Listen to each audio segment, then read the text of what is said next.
Hey everybody, welcome to another episode of Ready Speaker. Doing The Last of Us, episode 3 today. Just talking about it. I know some people have talking about it. I know some people have mentioned things about this episode, some good, some bad. I don't really know. I read some feedback from some friends of mine, so I gave it a watch today, and I'll tell you, it's pretty impressive. It's with guesting Nick Offerman and Murray Bartlett, Nick playing Bill, and Murray playing Frank. So the big part of this episode is sort of giving a set piece for the big story, the world building, which I think a lot of shows do. Was it Flashman's in Trouble did this, where they did flashbacks and sort of gave background on certain characters, but they were primary characters. These are secondary characters that move along the story. And in Fleischman, I'll say it didn't work as well.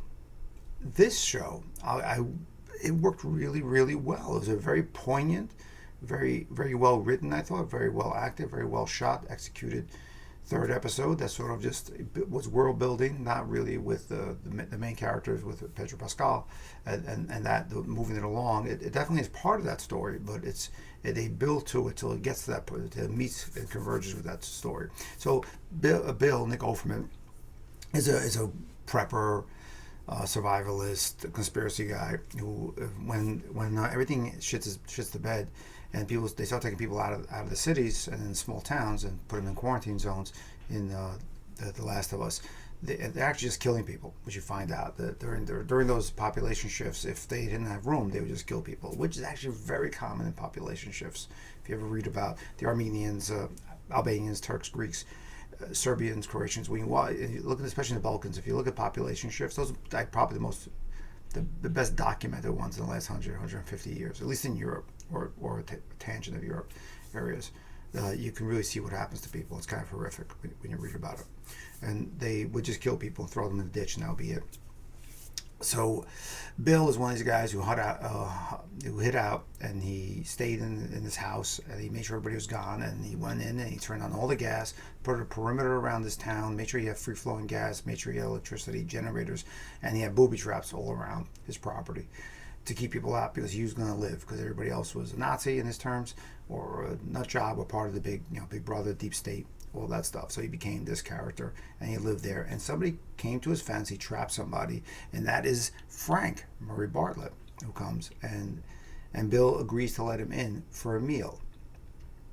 And there's running water there, all this thing, all the elements of a picturesque, Norman Rockwell, is that what it is? No, yeah, that kind of life of, like, this is the perfect American life, and they fall in love. So it's kind of interesting, because it's a same sex relationship. It's beautifully, again, I think really well written, well executed, and it shows in spurts of, when, like I always say, when with a good story, I have to understand why God is deciding to pay attention. So God's eye came on these characters at these stops in their life together, and that's all they talk about, is their life together. They don't really talk about their life before. It's really about how they take care of each other, how they I don't say complete, but how they work with each other to give each other purpose. I think that's a line that Bill says about Frank, that he gave him purpose, that he was this guy who thought everything was horrible, and he gave him purpose. And it's a really, I mean, there's obviously a lot of violence, but the little details in what made them happy in this kind of world is kind of amazing. Again, the way it's shot, and they age everybody up, is over the course of 20 years, and they show this love story that's a tangent or a parallel with what's going on in the world, how this little bit of slice of happiness, even though it's defended with military means, can move across. And keep going. And like I said, the execution was really, really good. A lot better than some of the other stuff I've seen. Fleischman's in Trouble is the most recent one that I've seen it in, and they sort of overdid it. I mean, that was just throwing it at you with sandbags and making it very weighty, a little heavy. I probably didn't need to know. I'm probably overthinking what's going on with the background of those characters, and it's just too much, I think, because they're leads. They're essentially part of the whole story, so you're finding out all this stuff that really impacts the story and how it moves. This is impactful, but it's a very subtle impact. So it's helping move the story forward, but it's not that if you pulled them out, it wouldn't move forward. It would just be another way to get there. Whereas those other shows, they sort of give you this background and depth and understanding of these characters, and maybe that's a little forced for me. It's not exactly how I would look at it. This was so well done. There's moments in it where you just get, you know, you take a deep breath and you're like, I'm watching this. You know, I'm watching these moments. It's just this history of these two people and how they survive this tragic part of human history, and where it goes forward from there. And even Pedro Pascal's character in it, he gets really caught up when he gets to that house and he gets to them, and he gets caught up in a lot of emotion, because it is, you make contact with people during these rough times. You maybe would never have been friends with them, but you find a common ground. And I think that's sort of what that story says. It's not, you know, the physical attraction. It's somebody you can find common ground with, and work together towards a goal, towards a good goal. Bill's goal was to be happy. It was to be happy and safe. And in the end, his goal was to keep Frank safe. Frank was just devil's advocate, trying to pull him out to enjoy life for the sake of living, not for enjoy the little things, not for survival at its base form, but to actually enjoy living, to enjoy being part of something. And I think that's a big deal with these kind of stories. When people do these things, they don't really look at the characters as, hey, you know, how do we make them better characters for the sake of living? They look at them as characters. They're just for the sake of characters, and that's the problem more than likely with a lot of these shows. That it's not simply the story moving along. They make them just so over the top and so involved and having all this trauma, and they get away from the story of why we're there. And every story has a message. And I mean, this one's about survival, about the one who can survive, how humanity has to evolve, how put in bad situations, humanity can take really bad turns.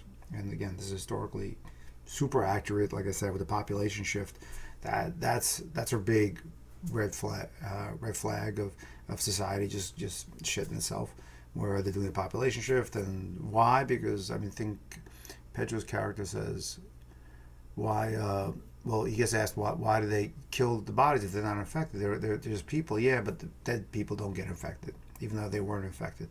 Dead people don't. So they're cutting their losses. And even thinking about the whole series, the way the world would have worked, they would have done a carpet bomb of a couple of areas. That's how they keep Ebola in check in some countries, and other places. It's happened before. It's, again, historically accurate, where they would just carpet bomb and just get rid of everything, and you know the chances are nil at that point. So that's how they would maintain or contain a disease or a plague or anything. They just isolate it and just, you know, let it die out, or they help it die out.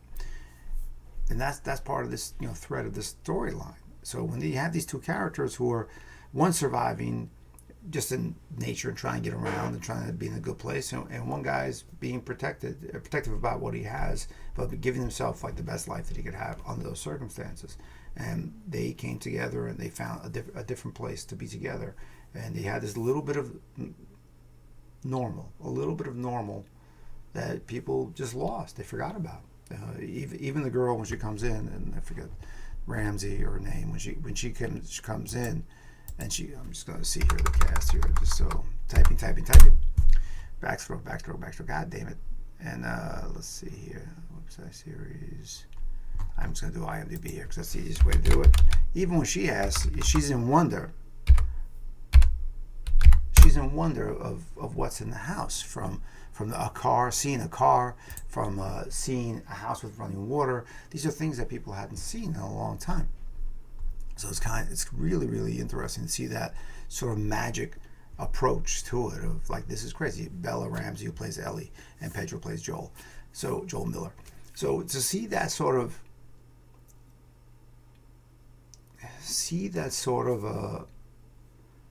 wonder in her eyes as a kid, and that's actually why it works, I think, so well as a kid, because there's so much wonder, so much openness. And like I said in the last thing I talked about the show, she's definitely putting up a front to keep people away, because people die in this world, and that's what you're taught. Like, don't be too close because you're going to lose them. And I think that's opening up a little bit. And even Joel Miller is opening up as a character of more caring, more business, more survival, more seeing an end game, and moving forward rather than making it just a job. So again, they're the peripheral in this episode, but Frank and Bill are really the two leads in this episode and in this part of the story that we see, and they are just a pleasure to watch. I will tell you, it is so good. You feel it. You feel the tension between them. You feel how they get along. You feel how they can be a couple, which doesn't really happen that often. And shows, a lot of it feels fake. A lot of those little moments, those little nuances of how they can get to a real conversation, to a real level of caring, to a real level of emotion. And I think that's something that you rarely see. So thumbs up on episode 3. I think it's probably one of the best they've done. If it keeps going this way, I think their world building and story building is really going above and beyond what's been out there recently. Some of the stuff is just, it's just superficial. It's really just skin deep. It doesn't go past that. This was a pretty intense episode. It takes a lot to actually watch it, because there's a lot of pain going on. Even there's moments of joy, there's a lot of pain going on, and they told a lot within an hour. It was a big story within an hour. Well done. So good stuff. Keep watching it. I'll comment on the other episodes. I know some people. I read some weird headlines like angry at the episode. You don't have to get angry. You don't have to get anything. I mean, it's just a freaking story. But I think the way they execute it, the professionalism, the storytelling, that is really, really where it needs to be. And I commend them on it. I think they should just keep going with this. And hopefully the stories keep going like this. I'll take a tangent story as long as it's like this, where it makes sense. It's a world. It helps define the world. It's not breaking rules, and that's what this does. So this is Roland Rucci with Ready Speaker. Come back again, like I said. Every day you go, you put your head on your pillow. Enjoy the day you lived, and when you wake up, be happy you can start a new day. So that's just a little bit of my motto, and I hope you take it with you. Subscribe, like, I don't know, whatever. Just thanks for joining me. If you want to talk about a TV show, DM me, and we'll arrange something. I'd love to have a guest on here and just really have a conversation about something in depth. You pick the show, I'll watch it. All right, bye.